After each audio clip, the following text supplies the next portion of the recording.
বিনীত নমস্কার। চৈতন্য খুলুমখা আজকের এই মহতী অনুষ্ঠানের মাননীয় সভাপতি তথা ত্রিপুরা বিধানসভার মাননীয় অধ্যক্ষ মহোদয়, মঞ্চে আসীন আছেন লিডার অফ দ্য হাউস তথা ত্রিপুরা সরকারের মাননীয় মুখ্যমন্ত্রী ডক্টর প্রফেসর শ্রী মানিক সাহা মহোদয়, মঞ্চে আসীন মাননীয় পরিষদীয় দলের পরিষদীয় মন্ত্রী শ্রীযুক্ত রতনলাল নাথ মহোদয়, মাননীয় উপাধ্যক্ষ এবং কংগ্রেস পরিষদীয় দলের নেতা শ্রীযুক্ত বিরোধী সিনহা মহোদয়, এবং এখানে আরো উপস্থিত আছেন মাননীয় মন্ত্রীগণ এবং বিধানসভার মাননীয় সদস্যগণ এবং এই পবিত্র বিধানসভার বিভিন্ন স্তরের যারা কর্মী, সহযোগী বন্ধুগণ এবং মিডিয়া বন্ধুগণ, আমি প্রথমে আমার ব্যক্তিগত তরফ থেকে এবং এই বিধানসভার বিরোধী দলের পক্ষ থেকে মাননীয় স্পিকার এবং মাননীয় মুখ্যমন্ত্রীকে ধন্যবাদ জানাব। খুব সংক্ষিপ্ত সময়ে হলেও আজকের দিনটিকে মনে রেখে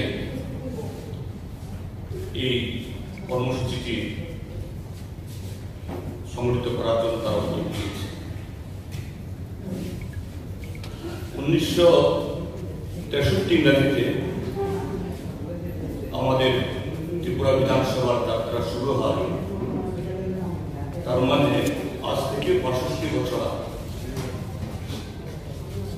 তখন ত্রিপুরা পূর্ণ রাজ্য বা আজকের যে বিধানসভা তার সংসদীয় এখতিয়ার যা আছে সেরকম ছিল না। তারপর আমাদের ভারতীয় সংবিধানের পথ ধরে আমাদের জনগণের হিতে এরকম লেজিসলেটিভ কাজে অংশগ্রহণ করার জন্য সে বিধানসভা ত্রিপুরা যাত্রা শুরু করে। তার 9 বছর বাদে 1972 অর্থাৎ 53 বছর আগে ত্রিপুরা পূর্ণ রাজ্য হিসাবে ঘোষিত হয় এবং আজকে বিধানসভা তার এখতিয়ার অর্জন। সেদিক থেকে ত্রিপুরা বিধানসভা এটা যে পূর্ণ রাজ্য হিসাবেও আমরা ইতিমধ্যেই যে গোল্ডেন জুবিলি 50 বছর উত্তীর্ণ করেছি এবং বিধানসভা হিসাবেও 60 বছর হয়েছে। তো এরকম যে কোনো ক্ষেত্রে এটা কোনো শিক্ষা প্রতিষ্ঠান হোক বা অন্য যে কোনো, এখন একটা নতুন রেওয়াজ, একটা ইউনিভার্সারি করা, বর্ষপূর্তি হওয়া। এই যে বর্ষপূর্তি হওয়াটা নিছক কোন একটা দিবসকে জাস্ট স্মরণ করা তা নয়, বা এটাকে কেন্দ্র করে স্মারক হিসাবে মনে রাখার জন্য এরকম কিছু যে বৃক্ষরোপণ বা অন্য কর্মসূচি ইত্যাদি বিভিন্নভাবে হয়ে থাকে। যেরকমভাবে নিশ্চয়ই যে এই জাতীয় বর্ষপূর্তি অনুষ্ঠান শুধুমাত্র একটা আনুষ্ঠানিকতার জন্য, তার একটা উদ্দেশ্য থাকবে। শুরু যেহেতু এটা বিধানসভা, স্বাভাবিক তার আহ্বান, তার উদ্দেশ্য সংক্ষিপ্ত সময়ের মধ্যে এই আয়োজনটা হলেও মাননীয় স্পিকার মহোদয় এবং মাননীয় মুখ্যমন্ত্রী মহোদয়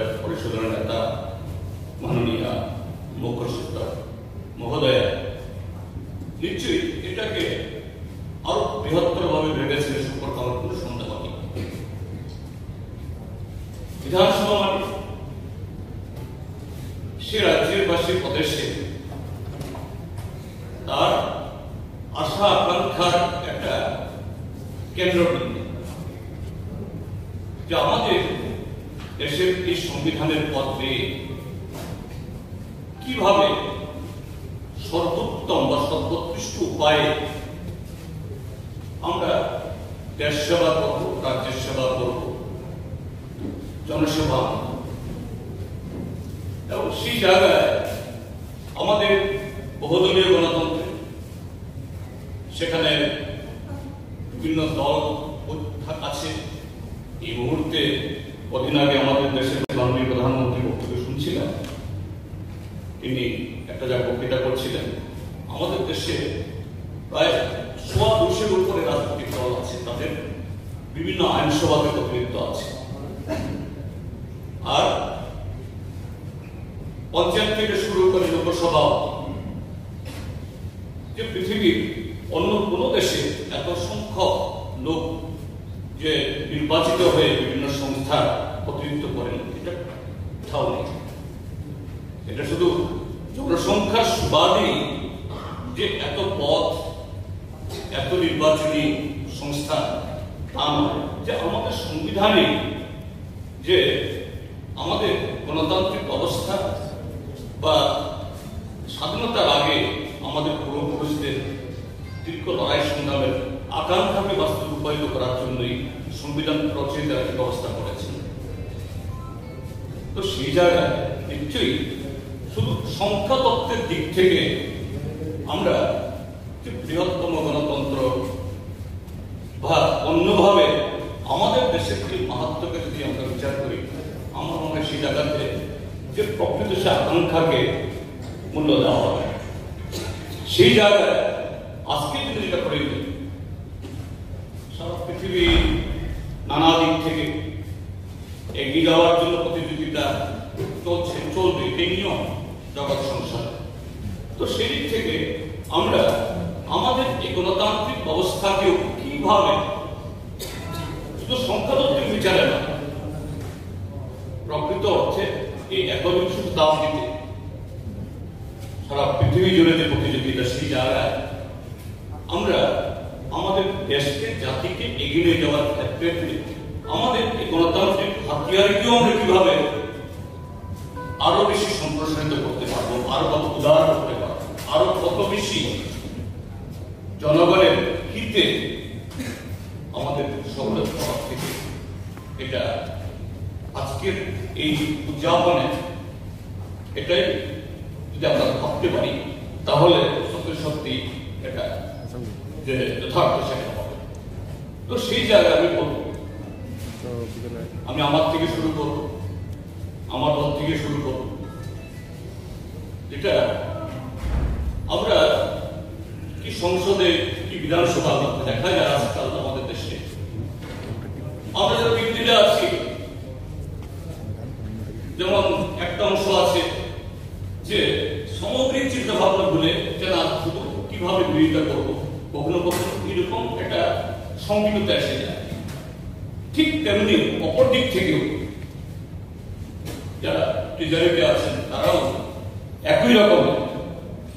তো আমরা যতটুকু এ থেকে মুক্ত হতে পারি, বিরোধী বা শাসক, তত বেশি আমাদের গণতন্ত্র আরো উদার হবে, সত্যিকারে তার মধ্যে যে এই দেশকে এগিয়ে যাওয়ার ক্ষেত্রে সেখানে আমাদের গণতন্ত্র আরো বেশি নিশ্চিত পারে। আমি এই জায়গায় একটু ছোট্ট করে বলতে চাই যে আমাদের দেশে এরকম কয়েকজন সাংসদ যাদের সম্পর্কে নানা রকমের যে গল্প আছে বা এরকম বলে থাকে। বিলু মোদী, তিনি বোধহয় রাষ্ট্রপতি দ্বারা মনোনীত সদস্য ছিলেন। তারপর communist party of India CPI এর হিরেন মুখার্জি নেহরুর সময় ছিলেন। শোনা যায় যে হিরেন মুখার্জি বক্তব্য শোনার জন্য নেহরু ওনার অন্য কোনো দলের কাছে থাকলেও বাতিল করে তিনি বসে থাকতেন এবং জিজ্ঞেস করতেন যে হিরেন মুখার্জি বক্তব্য আছে কি। অথচ বিরোধী, কিন্তু তার বক্তব্যের মধ্য দিয়ে গোটা দেশের কথা সেখানে আসত। ঠিক তেমনি পরবর্তী সময়ে যে অটল বিহারী বাজপেয়ী, আমার সৌভাগ্য হয়েছে আমি হিরেন মুখার্জি ফিল্ম থেকে শুনি, কিন্তু অটল বিহারী বাজপেয়ীকে শোনার জন্য। তিনি যখন বিরোধী ছিলেন তখন, এবং তিনি যখন প্রধানমন্ত্রী, আমি সংসদ নই কিন্তু সুযোগ হয়েছিল সংসদ যাওয়ার জন্য, যেভাবে বলতো, আমার মনে হয় আমরা যারা সাংসদ, আমরা যারা বিধায়ক, এরকম ভাবে কি আমরা রিজার্ভ বেঞ্চে আছি বা অপোজিশন বেঞ্চে আছি, যখনই আমরা আমাদের কথা বলার সুযোগ পাই কম বা বেশি, সেই জায়গায় দেশ, জাতি এবং গোটা এই মানে প্রশাসনের এটাকে কিভাবে আমরা সার্বজনীন সেরকম আপিল রাখতে পারি, এভাবে রাখতে পারলে বলে, তাহলে আমাদের বিধানসভাগুলো বা সংসদ এটা আরো বেশি সত্যিকারের মানে আমরা যেটা সংখ্যাতত্ত্বে বৃহত্তর বলি, এটা প্রকৃত অর্থে যে এটা বৃহত্তম গণতন্ত্রেরই একটা উদাহরণ হিসেবে তৈরি করতে পারবো। কাজে আজকের দিনে বলছি ঐতিহাসিক, এটা শুধুমাত্র আজকের দিনে শুরু হওয়া বলে ঐতিহাসিক হয় না, এটা সত্যি সত্যি তার এফেক্ট, তার আবেদন, তার সব দিক থেকে আমাদের রাজ্যকে এগিয়ে যাওয়ার ক্ষেত্রে বিধানসভা আগামী দিন আরো শক্তিশালী হয়ে উঠুক, এটাই হোক আমাদের সকলের ভাবনা, কামনা এবং লক্ষ্য। এটুকু বলে আমাকে বলার জন্য, আজকের অনুষ্ঠান থাকার জন্য যে সুযোগ দেওয়া হয়েছে, আবারও মাননীয় অধ্যক্ষ এবং আয়োজকদের ধন্যবাদ